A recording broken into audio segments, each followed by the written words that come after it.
영국은 델타 변이 바이러스로 비상에 걸렸습니다만 정부 차원에서 19일부터 그러니까 어제부터죠. 어제부터 모든 방역 규제를 해제했습니다.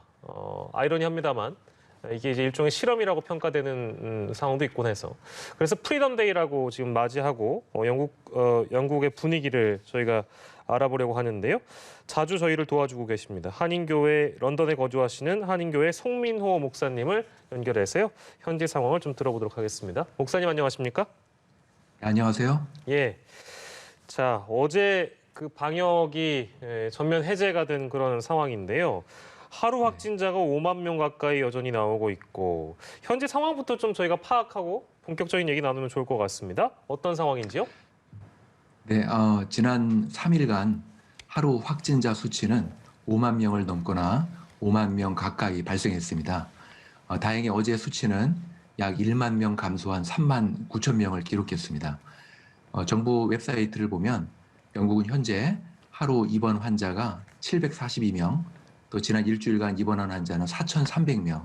따라서 현재 4천여 명이 코로나 바이러스로 입원 중에 있는 것으로 그렇게 파악됩니다.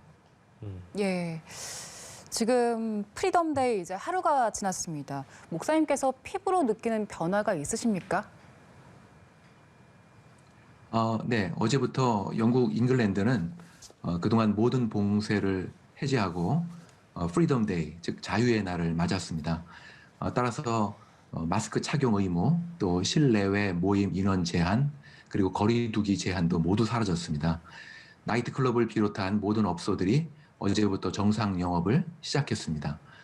또한 병원과 공항 등 일부 장소를 제외하고는 1m 거리 두기 규정도 없어지고 또 양성 판정을 받은 사람에게만 거리 두기가 적용되게 됩니다. 이게 법적 의무만 없어진 조치들이 많아서요. 특히 마스크 착용의 경우에는 그렇긴 한데 이게 헷갈려 하시는 분들이 많을 것 같습니다. 좀 불안해서 그래도 쓰는 분들도 있을 것 같고 법적으로 자유로워졌는데 굳이 쓸 필요가 있는가 이제 이렇게 생각하시는 분들도 계실 텐데 목사님 개인적으로 느끼시기에는 어떻습니까? 네, 저도 그 정기 검진을 위해 어제 병원에 방문했었는데요.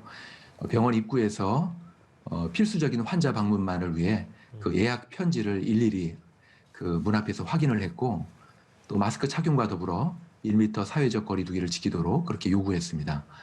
또 어제 저녁에 그 NHS로부터 문자를 받았는데요. 예. 병원이나 동네 의원을 방문할 시 반드시 마스크를 착용하고 사회적 거리 두기와 손 씻기를 당부하는 그런 메시지였습니다. 또 버스나 지하철을 이용할 때도 마스크는 필수였습니다. 따라서 이 정부의 봉쇄 규제 해제라는 그런 방침에도 불구하고 시민들은 예전처럼 그렇게 마스크를 쓰고 또 사회적 거리 두기를 하는 등 예전과의 차이를 많이 느끼지 못하기 때문에 이리저리 그렇게 우왕좌왕하는 모습으로 그렇게 느껴졌습니다. 네, 마스크 착용은 뭐 여전히 잘들 하고 있는데 이와 좀 상반된 모습도 보입니다. 나이트클럽에 젊은이들이 많이 몰리면서 불야성을 이뤘다 이런 소식들을 들었거든요. 목사님께서 직접 목격하신 바가 있으신가요? 현재 18세에서 30세 성인의 35%가 백신을 맞지 않은 걸로 집계되어 있는데요. 이런 상황에서 이 나이트클럽의 젊은이들로 붐비는 것은 신중하지 못한 태도라고 많은 전문가들이 경고하고 있습니다. 정부 과학자문인 그 패트릭 발란스 경은 네덜란드와 그 이스라엘 사례를 볼 때 이 나이트클럽이 코로나19 확산의 주된 무대가 될 수 있다고 그렇게 말했습니다. 따라서 나담 자하위 백신 담당 장관은 9월 말부터는 이 나이트클럽 등 사람들로 붐비는 혼잡한 장소에 가려면 백신 2회 접종을 마쳤음을 증명해야 한다고 말했고요. 그리고 그때까지는 의무는 아니지만 백신 접종 카드 또는 코로나 음성 결과를 증빙하도록 하는 것을 권장한다고 그렇게 말했습니다. 예, 그렇군요. 근데 그 영국 좀 내부로 들어가 보면 특히 정치인들, 영국 총리는 자가격리 들어가고 방역을 책임지고 있는 보건장관은 확진 판정을 받아서 이걸 바라보는 영국 여론도 궁금하거든요. 어떻습니까? 네, 보리스 존슨 영국 총리를 비롯해 영국 내각의 2인자로 알려진 리시 수낙 재무장관까지 자가격리자가 되었습니다. 또한 방역을 책임지는 사지드 자비드 보건장관까지 코로나19 양성 판정을 받음으로써 현재 격리 절차에 들어갔습니다. 다행히 이 보건장관은 2차 접종까지 완료한 상태이기 때문에 심각한 상태는 아니라고 합니다.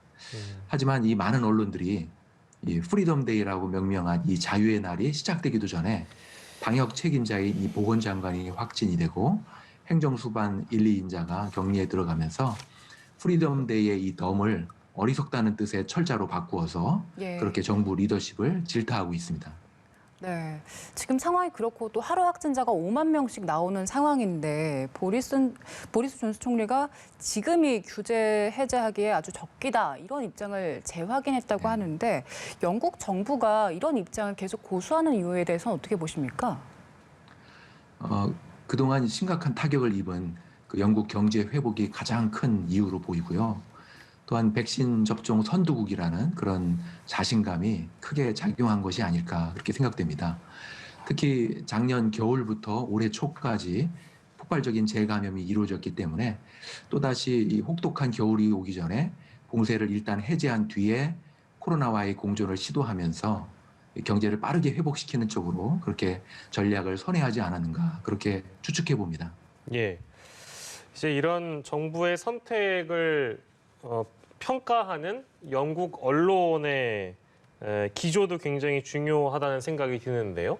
과학자들의 경우에는 이게 참 무모한 계획이고 일종의 실험이다라는 평가들이 많이 있는데 영국 현지 언론들은 어떤 기조의 뉴스를 전하고 있습니까? 야당 대표와 국회의원들은 말할 것도 없고 많은 언론들이 우려 섞인 그런 부정적인 의견들을 내놓고 있습니다. 어제 가디언지에서는 봉쇄 전략을 수립한 그런 권위자 중에 한 분인 닐 퍼거슨 교수의 의견을 들었는데요. 이분은 봉쇄 해제 후에 하루 신규 확진자가 최소 10만 명에 달할 것이고 그것의 2배인 20만 명도 가능할 수 있다고 그렇게 내다보았습니다. 이로 인해 이 NHS에 막대한 부담을 안겨주는 상황이 불가피하다 그렇게 말했습니다. 로버트 제닉 장관도 지난 18일 스카이뉴스와의 인터뷰에서 영국의 3차 대유행은 8월 말부터 9월 초에 정점을 이룰 것이고 따라서 정부가 국민들 휴대전화에 NHS 앱을 계속 설치하도록 권장할 것을 강력히 촉구하고 있습니다. 예, 네. 일각에서 가을에 상황이 심각해지면 다시 재봉쇄를 해야 할 수도 있다 이런 경고들이 나오고 있던데 여기에 대한 분위기는 어떻습니까? 그 앵자이어티 UK라고 불리는 영국의 한 자선 단체가 시행한 그 설문조사에서 7월 19일 자유의 날에 관한 시민들의 의견을 모아 발표했는데요. 총 650명의 응답자 중에 72%의 사람들이 그렇게 매우 긴장하고 있다 이렇게 응답했습니다. 예. 또 66%의 사람들이 마스크를 벗는 것과 거리 두기를 해제하는 것이 많이 염려된다. 나머지 22%의 사람들은 약간 우려된다. 그렇게 답했습니다. 따라서 이 전반적으로 영국 시민들은 이번 7월 19일 조치에 대해서 많은 혼란을 느끼고 약간 시기상조가 아닌가. 또 아이들이나 그 청소년들이 그렇게 그 위험에 노출되는 것이 아닌가 그렇게 많이 걱정하고 있습니다. 네, 알겠습니다. 오늘 말씀은 여기까지 좀 듣도록 하겠습니다. 영국 한인교회 송민호 목사의 얘기를 들어봤습니다. 목사님 고맙습니다. 네, 감사합니다. 네.